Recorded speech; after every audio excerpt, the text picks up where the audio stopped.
আজকের গল্প তেলকুয়োর মাঠের ঠ্যাঙারে।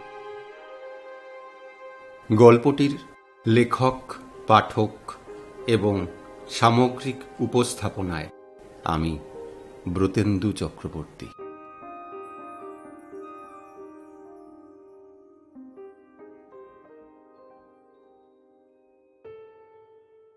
তখন আমাদের গ্রামের পরিবেশ এত পাল্টে যায়নি। আমাদের বাড়ি ছিল বর্ধমানের আউশ গ্রামের কাছে একটা ছোট্ট গ্রামে, নাম বসন্তপুর। চারিদিকে খোলা মাঠ, বন, জলা কিংবা পুকুর, কোনো কিছুরই অভাব ছিল না। এত বাড়িঘর এখনকার মতো তখন গজিয়ে ওঠেনি। আমরা সবাই খোলা মাঠে ছুটোছুটি করে খেলা করে বেড়াতাম। কখনো পুকুরে বা কখনো কাছের কুনুর নদীতে সাঁতার কাটতাম, মাছ ধরতাম। নদী ছোট হলে কি হবে, বর্ষাকালে সে যখন ফুলে উঠত তখন তাকে দেখে সবার ভয় লাগত। আর ছিল ঠাকুরদার কাছে বসে গল্প শোনা। সন্ধেবেলা পড়াশোনার পাঠ চুকে গেলে আমরা ঠাকুরদার কাছে গিয়ে বসতাম। ঠাকুরদা বারবাড়ির দাওয়ায় বসে হুঁকো টানতেন আর গুরুক গুরুক শব্দের ফাঁকে ফাঁকে আমাদের এক একটা গল্প বলতেন। কোনোদিন শ্রীকৃষ্ণের কালীয় দমন, কোনোদিন রামায়ণ কিংবা মহাভারতের কোনো গল্প। এসব শুনতে শুনতেই আমরা বড় হচ্ছিলাম। এখনো মনে পড়ে, বাড়িতে একটাই হারিকেন লণ্ঠন। আমাদের পড়া হয়ে গেলেই সেটা চলে যেত হেঁসেলে। সেখানে মা কাকিমাদের রান্নার কাজ চলছে, তাতে আলো দরকার। আমরা একটা ছোট কুপি জেলে ঠাকুরদার কাছে গিয়ে বসতাম। আধো অন্ধকারে দূরের বাঁশঝাড়গুলো কালো হয়ে দুলত, আর অবিশ্রান্ত ঝিঝি পোকার শব্দ, মাঝে মাঝে পেঁচার ডাক পরিবেশটাকে বেশ রহস্যময় করে তুলত। এই পরিবেশে কখনো ভূতের গল্প, আবার কখনো ডাকাতের গল্প শুনতে আমরা বায়না করতাম। এরকম একটা দিনের কথা মনে আছে। তখন বর্ষাকাল, সারা দিন ধরে কখনো কম কখনো বেশি বৃষ্টি হয়েই চলেছে। যথারীতি আমরা ঠাকুরদাকে ঘিরে বসেছি। রান্নাবান্না শেষ হতে তখনও অনেক দেরি। সেদিন খিচুড়ি হচ্ছিল, সাথে বেগুন ভাজা। মাঝে মাঝে দমকা হাওয়া দিচ্ছে, আর রান্নাঘর থেকে গন্ধ এসে আমাদের আনমনা করে দিচ্ছে।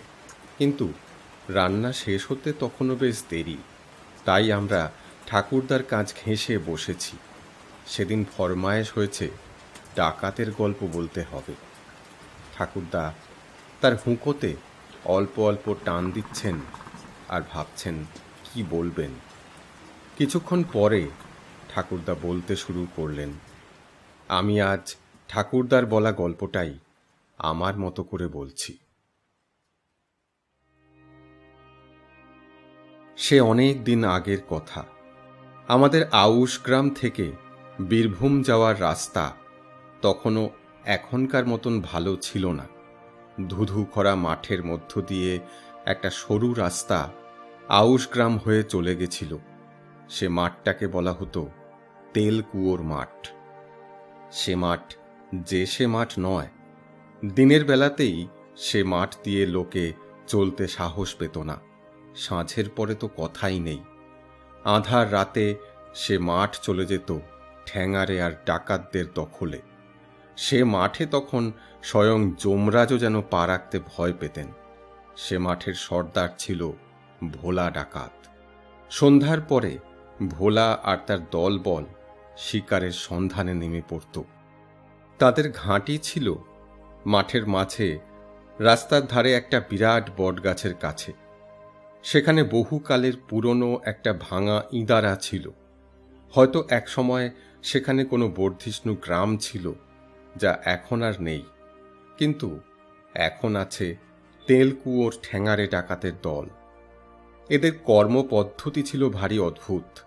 এরা সুযোগ পেলে লুকিয়ে পথিকের পিছু নিয়ে নিঃশব্দে পথিকের ঘাড়ে লাঠির বাড়ি বসিয়ে দিত। আবার সুযোগ সুবিধা মতো দল বেঁধে দূরবর্তী গ্রামগুলিতে ডাকাতিও করত। এখানে আমরা দাদুকে থামিয়ে জিজ্ঞাসা করেছিলাম, এদের তেলকুয়োর ডাকাত বলা হতো কেন? সে উত্তরে দাদু বলেছিলেন, সে একটা ভারী মজার কথা। এই ডাকাতেরা বড় বড় পাকা বাঁশের লাঠি ব্যবহার করত। লাঠিগুলোর গাঁট ছিল পিতল দিয়ে বাঁধানো। লাঠিগুলোকে আরও শক্তপোক্ত করার জন্য বড় বড় কুয়োর মতো গামলায় তেল ভর্তি করে মাসের পর মাস চুবিয়ে রাখত। সেই থেকেই নাম হলো তেলকুয়োর লাঠিয়াল। সেই লাঠির ঘায়ে কত নিরীহ পথিক যে অকালে প্রাণ হারিয়েছে এই মাঠে, তা কে জানে। হয়তো তাদের ঘরের লোকজনেরা তাদের জন্য অপেক্ষা করতে করতে নিজেরাও এই পৃথিবী ছেড়েই চলে গেছে। তাই এ মাঠ পেরোতে হলে পথিকেরা দল বেঁধে বেলাবেলি পার হবার চেষ্টা করত। তখন পুলিশি ব্যবস্থা ছিল নামে মাত্র, আর গ্রামের চৌকিদার শুধু দূর থেকে হাঁক পেরেই তার দায়িত্ব সেরে ফেলত। তাই ভোলা সর্দারের দলবল যে শক্তিশালী হয়ে উঠবে সে তো বলাই বাহুল্য। এই ভোলা সর্দারের ঠ্যাঙারে হয়ে ওঠার পিছনেও একটা গল্প রয়েছে। বহুদিন আগে এক পথিক আর তার ছেলে চলেছিল বীরভূমের দিকে। তখন বর্ষাকাল। এই মাঠের বিপদ তারা যে অবগত ছিল না তা নয়, তবে কোনোভাবে তাদের একটু দেরি হয়ে গিয়েছিল। তার ওপর ঠিক মাঠের মাঝেই নামল ঘোর বৃষ্টি। কালো মেঘে কিছুই দেখা যায় না, মাঝে মধ্যে বাজ পড়ছে আকাশের বুক চিরে। সেই আলোতে তারা সামনে দেখতে পেল এক মস্ত বটগাছ, পাহাড়ের মতো দাঁড়িয়ে। অগ্রপশ্চাৎ না ভেবেই তারা দুজনে জলের হাত থেকে বাঁচতে ছুটল সেই গাছের দিকে। বটগাছের নিচে যেতেই আরেকবার বাজ পড়ল কোথাও, সাদা হয়ে গেল চারদিক। সেই আলোতে তারা দেখতে পেল বিরাট বটগাছটার নিচে কয়েকটা কালো ছায়া মূর্তি স্থির হয়ে দাঁড়িয়ে আছে। তাদের হাতে বড় বড় লাঠি। দেখেই পথিকের চক্ষু স্থির হয়ে গেল। কিন্তু তখন অনেক দেরি হয়ে গেছে। কেউ একজন বলে উঠল, পালাতে পারবে না, সাথে মালকড়ি যা আছে বার করো। পথিক গরিব মানুষ, মহাজনের দেনা আর জমিদারের খাজনা শোধ করতে গিয়ে তার যথাসর্বস্ব গেছে। দুবরাজপুর থেকে ভিটে মাটি ছাড়া হয়ে সে শেষ সম্বলটুকু পাথেয় করে আউশ গ্রামে তার এক আত্মীয় বাড়িতে আসছিল নতুন করে বাঁচার আশায়। কিন্তু পথে একই বিপদ। সত্যি সাধারণ গরিব মানুষের বিপদের যেন শেষ নেই। তাকে শুষে নিতে বিপদ কখনো মহাজন, কখনো জমিদার, আবার কখনো ডাকাত রূপে হাজির হয়। পথিক ভয় পেয়ে ছেলের হাত ধরে উল্টো দিকে দৌড় দিতে যাচ্ছিল, কিন্তু তার আগেই মাথায় এসে পড়ল পাকা বাঁশের লাঠি। ছেলের হাত ধরা অবস্থাতেই পথিক লুটিয়ে পড়ল মাটিতে। বৃষ্টির জলের সাথে মিশে গেল রক্তের দাগ। ঘটনার আকস্মিকতায় কিশোর ছেলেটি যেন স্তব্ধ হয়ে গিয়েছিল। সে চুপচাপ দাঁড়িয়ে দাঁড়িয়ে দেখল ডাকাতেরা তার বাবার ট্যাগ ঘেঁটে টাকা পয়সা যা ছিল বার করে নিল। তারপর মৃতদেহটাকে তুলে নিয়ে ফেলে দিল কাছের এক নলখাগড়া ঘেরা জলা জমিতে। সে তখনও চুপচাপ দেখছিল। হঠাৎ তার মাথায় যেন আগুন জ্বলে গেল। পাশে পড়ে থাকা একটা লাঠি উঠিয়ে নিল সে, ঝাঁপিয়ে পড়ল কাছের এক ডাকাতের উপর। কিন্তু সাথে সাথে সর্দারের হাতের লাঠির এক প্রচণ্ড আঘাত তার লাঠি ধরা হাতের উপরে এসে পড়ল। হাতটা যেন ঝনঝন করে উঠল, লাঠি খসে পড়ল। হেসে উঠল সর্দার, বলল, এই তো চাই, কিন্তু রাগের মাথায় লাঠি চালালে কোনো কাজ হয় না, কৌশল জানতে হয়। সেসব শিখতে হলে আমাদের সঙ্গে চলে আয়, নয়তো এই লাঠির এক ঘায়ে তোর মাথা ফাটিয়ে রেখে দেব। দেখ ভেবে তুই কি চাস, আমাদের সাথে আসবি নাকি মরবি? অগত্যা কিশোরের সামনে আর কোনো পথ খোলা রইল না। বাবার মৃত্যুর কথা ভুলে তাকে ডাকাতের দলের সাথেই চলে যেতে হলো। কিন্তু মনের মধ্যে প্রতিহিংসাটা সে পুষে রেখে দিয়েছিল। অনেক পরে এর প্রতিশোধ সে নিয়েছিল সর্দারকে খুন করে। তারপর সেই হয়ে গেল আজকের ভোলা সর্দার, তেলকুয়োর মাঠের কুখ্যাত ডাকাত। ভোলা সর্দারের কর্মপদ্ধতি ছিল ভারী অদ্ভুত। সে কখনো হাঁকডাক করে শিকারের উপর হামলা করত না, বরং সে লুকিয়ে শিকারের পিছু নিত অত্যন্ত গোপনে। তারপর সুযোগ বুঝে পিছন থেকে সেই হতভাগ্য মানুষটির ঘাড়ে বসিয়ে দিত লাঠির এক মোক্ষম আঘাত। বেচারা মানুষটি ছটফটিয়ে মারা যেত। আবার কখনো সে কোনো বুড়ো মানুষের ছদ্মবেশে পথিকের সাথে ভাব জমিয়ে তাদের বিশ্বাস অর্জন করে আচমকা আঘাত করত। মুহূর্তে ঝোপঝাড় থেকে তার দলের বাকিরা বেরিয়ে আসত, নিমেষে মেরে কেটে লুটে নিত সব।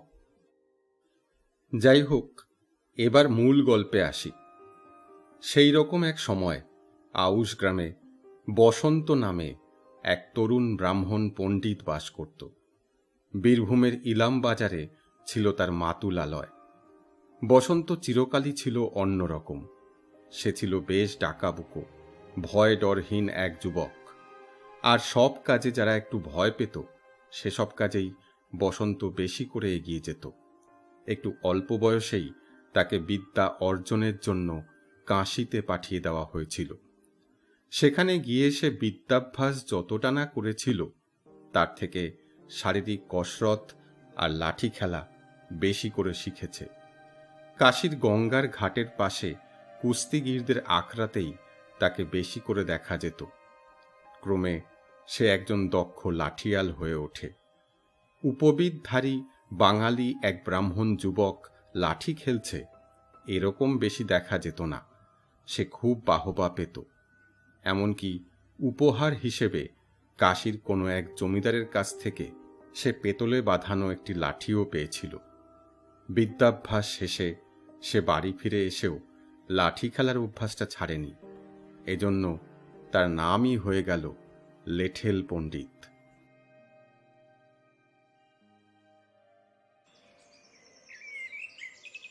একদিন সকালে বসন্ত তার বাড়ির পিছনের আমবাগানে লাঠি নিয়ে কসরত করছে। এমন সময় বাড়ির এক মুনিশ এসে বলল, এই ছোট কর্তা, এই আপনার কর্তামশাই ডাকছেন। বসন্ত বলল, কেন রে? ইলাম বাজার থেকে কি জানি খবর এসেছে। ও আচ্ছা, তুই যা, আমি আসছি। বসন্ত ঘেমো গা মুছে লাঠি রেখে একটা চাদর জড়িয়ে বারবাড়িতে গিয়ে হাজির হলো। গিয়ে দেখল তার বাবা এবং আরও দু একজন লোক বারবাড়ির বারান্দায় বসে আছেন। তার বাবাকে বেশ চিন্তিত দেখাচ্ছে। বসন্ত সেখানে গিয়ে পৌঁছতেই তার বাবা বলে উঠল, এই যে বসন্ত, সারাদিন কি লাঠি সোটা নিয়ে কাটাও? শোনো, ইলাম বাজারে তোমার মামা বাড়িতে তোমার দাদুর অবস্থা ভালো নয়। সেখান থেকে লোক এসেছিল খবর নিয়ে। তোমাকে একবার সেখানে যেতে হবে। পাশ থেকে প্রবীণ মাধব মণ্ডল বলে উঠলেন, কিন্তু কর্তামশাই, ও পথটা তো ভালো নয়। তাহলে ছোট কর্তাকে বেলাবেলি রওনা দিতে হয়। পথে তেলকুয়োর মাঠ পড়বে, সে জায়গা তো ভালো নয়। সে আমিও জানি, তাই ভাবছি সাথে আর কাউকে দেব কিনা। কিন্তু বসন্ত প্রবল আপত্তি জানালো। সে ও পথে একাই যাবে, তার কোনো অসুবিধা হবে না। বাড়ির কারো কোনো আপত্তি সে কানে তুলল না। এই নিয়ে বেশ কিছুটা সময়ও নষ্ট হলো। অবশেষে সে যখন রওনা হলো, তখন বেলা গড়িয়ে দুপুর হয়ে গেছে। বাড়ি থেকে সে পায়ে হেঁটে রওনা দিল, সঙ্গে তার প্রিয় লাঠিগাছা আর একটা পুটুলি। তার বাড়ি থেকে পায়ে হেঁটে বেশ কিছুটা গেলে তবে তেলকুয়োর মাঠ শুরু হয়। বসন্ত যখন সে মাঠের কাছে এসে পৌঁছল, তখন দুপুর ঝাঁঝাঁ করছে। মাঠের মাঝখান দিয়ে একটা কাঁচা পায়ে চলা পথ এঁকে বেঁকে চলে গেছে অনেক দূরে ইলাম বাজারের দিকে। সে পথের দুপাশে পতিত জমি পড়ে আছে, গাছপালা বেশি কিছু নেই, শুধুমাত্র একটা দুটো তাল গাছ দেখা যাচ্ছে। বসন্ত হনহন করে হাঁটা শুরু করল। নিঝুম মাঠ, বহুদূরের দিগন্ত যেন নীল আকাশে মিলিয়ে গেছে। তপ্ত দুপুরবেলা কিছু দূর যাবার পর পথের পাশে একটা খুব পুরনো দিঘি দেখা গেল। দিঘির ঘাট আগে বেশ ভালো করেই বাঁধানো ছিল, এখন সেসব ভেঙে চুরমার হয়ে গেছে। তবু সিঁড়ির কিছুটা এখনো টিকে আছে। বসন্তের শরীর ঘামে ভিজে গিয়েছিল। দিঘির জল বেশ টলটলে। সে সিঁড়িতে নেমে আজলা ভরে জল খেল, মুখে চোখে খানিকটা জল ছিটিয়ে দিল।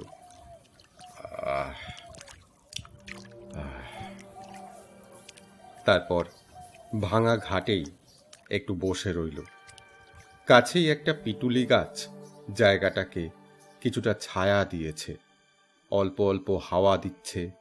আরামে বসন্তর দু চোখ যেন বুজে এলো।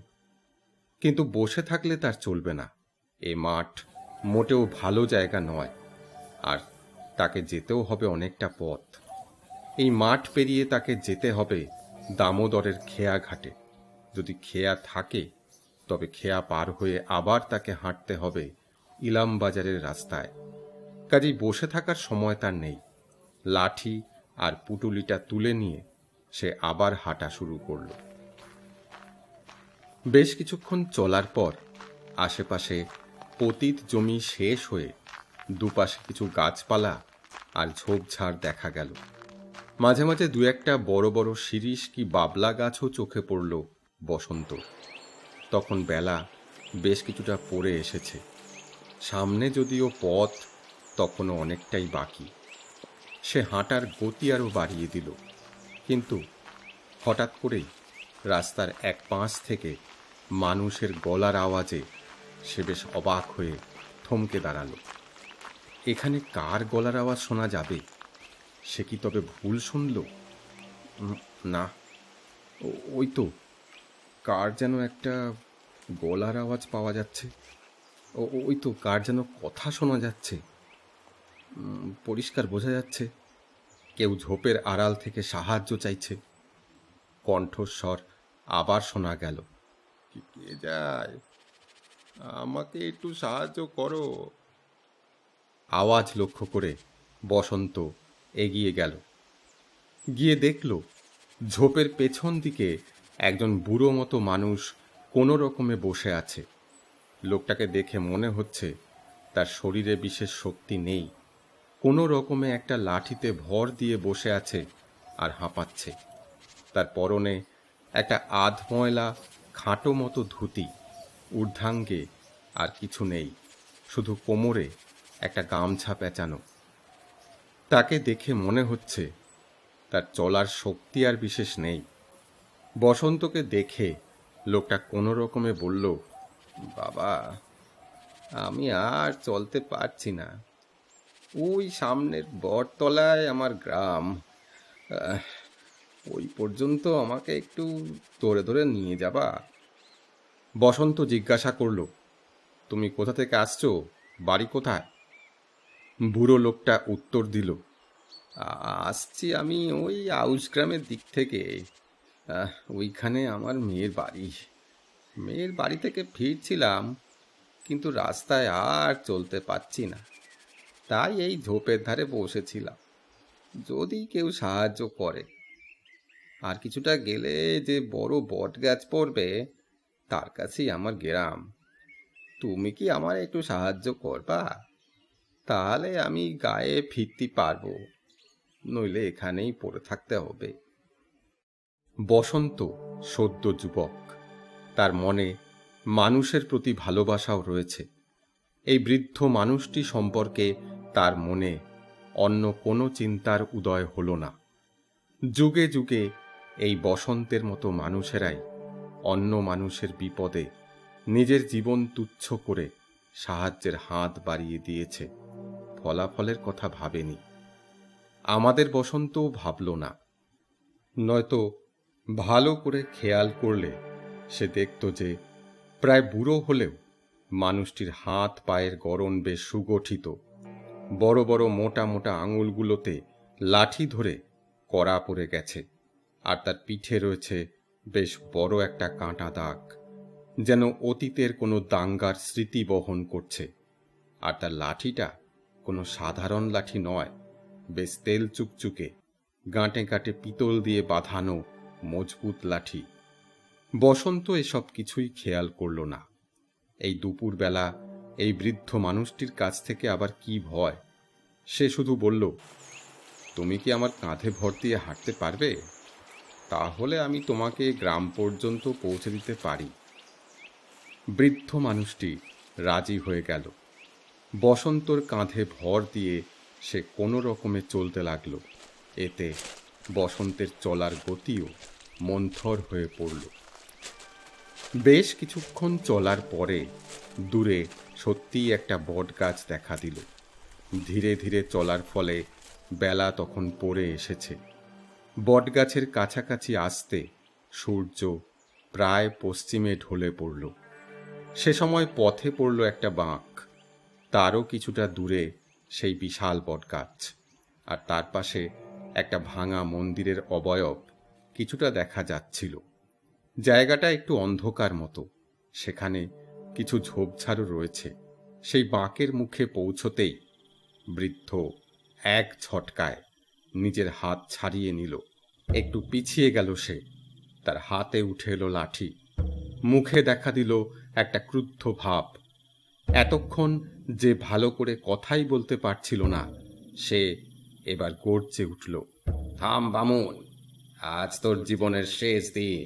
যদি বাঁচতে চাস তাহলে টাকা পয়সা যা আছে দিয়ে দে, নইলে এই লাঠির বাড়িতে তোর মাথা ফাটিয়ে চুরমার করে দেব।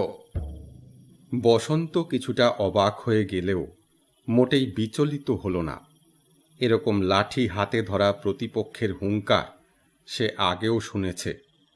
কাশীর আখড়ায় সে এরকম অনেক প্রতিপক্ষের মুখোমুখি হয়েছে, কিন্তু তারা কেউ ডাকাত ছিল না।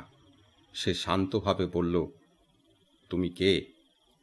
লোকটি তাচ্ছিল্যের ভঙ্গিতে হাত নেড়ে বলল, এই মাঠের রাস্তা দিয়ে যাচ্ছ আর আমার নাম জানো না? আমি ভোলা ডাকাত। এখন মল করি যা আছে বার করো, নইলে মরবে। বসন্ত তার লাঠিটা বাগিয়ে ধরল। তারপর ধীরে ধীরে বলল, ক্ষমতা থাকলে কাছে এসে কেড়ে নাও। আচ্ছা, তাহলে এই দেখ। ডাকাত সর্দার বসন্তের মাথা লক্ষ্য করে লাঠি চালালো, কিন্তু বসন্ত পাকা লাঠিয়াল। এমনি এমনি তার নাম লেঠেল পণ্ডিত হয়নি। সে অনায়াসে তার লাঠি দিয়ে আঘাত ঠেকিয়ে দিল। শুরু হয়ে গেল দুই প্রতিপক্ষের লড়াই। একদিকে বৃদ্ধ কিন্তু অভিজ্ঞ ভোলা ডাকাত, অন্যদিকে ছটফটে যুবক বসন্ত। দুজনের পিতল বাঁধানো লাঠির ঠোকাঠুকিতে আগুনের স্ফুলিঙ্গ ছিটকে বেরোতে লাগলো। মাঠের নীরবতা ভেঙে শোনা যেতে লাগলো দুই প্রবল প্রতিপক্ষের হুঙ্কার আর লাঠির ঠোকাঠুকির শব্দ। বেশ কিছুক্ষণ লড়াই চলার পর বসন্তের এক মোক্ষম প্যাঁচে ভোলা সর্দারের হাতের লাঠি ছিটকে দূরে পড়ল। বসন্ত তলোয়ারের মতন লাঠি উঁচিয়ে ধরল সর্দারের বুকে, কিন্তু তাকে মারল না। বসন্ত শান্ত গলায় বলল, সর্দার, তোমার নাম আমি শুনেছি, কিন্তু মানুষের রক্ত ঝরিয়ে যে অন্ন তুমি খাও, তা কি তোমায় শান্তি দেয়? আজ আমি তোমায় মারব না, কিন্তু শপথ করো এই মাঠে আর কোনো নিরীহ পথচারীর রক্ত ঝরবে না। ভোলা সর্দার অসহায়ভাবে পড়েছিল। কোনো মতে সে উঠে বসল। এতদিন সে শুধু নিরীহ অসহায় পথচারীদের পিছন থেকে আক্রমণ করে মেরে ফেলাতেই অভ্যস্ত ছিল। এতদিন তাদের আর্তচিৎকার, করুণ কান্না কিংবা অসহায় ক্ষমা ভিক্ষাতেও তার মন গলেনি। তার যে কারো কাছে হার হতে পারে এ কথা সে মানতেই পারছিল না। জীবনে প্রথমবার পরাজয় এবং ক্ষমা দুটোই সে একসাথে পেল। বিস্মিত ভোলা সর্দার জিজ্ঞাসা করল, তুমি কে? বসন্ত একটু তাচ্ছিল্যের ভঙ্গিতে বলল, কেন, তুমি আমার নাম শোনোনি? আমার নাম বসন্ত পণ্ডিত। লোকে আমাকে লেঠেল পণ্ডিত নামেই জানে। ভোলা সর্দারের চোখে মুখে এক অপার বিস্ময় ফুটে উঠল। সে শুধু বলল, তুমি লেঠেল পণ্ডিত? আমার কি ভাগ্যি যে তোমার কাছে আমার হার হয়েছে ঠাকুর। যুগ কি লোকের কাছেই হার হয়েছে আমার।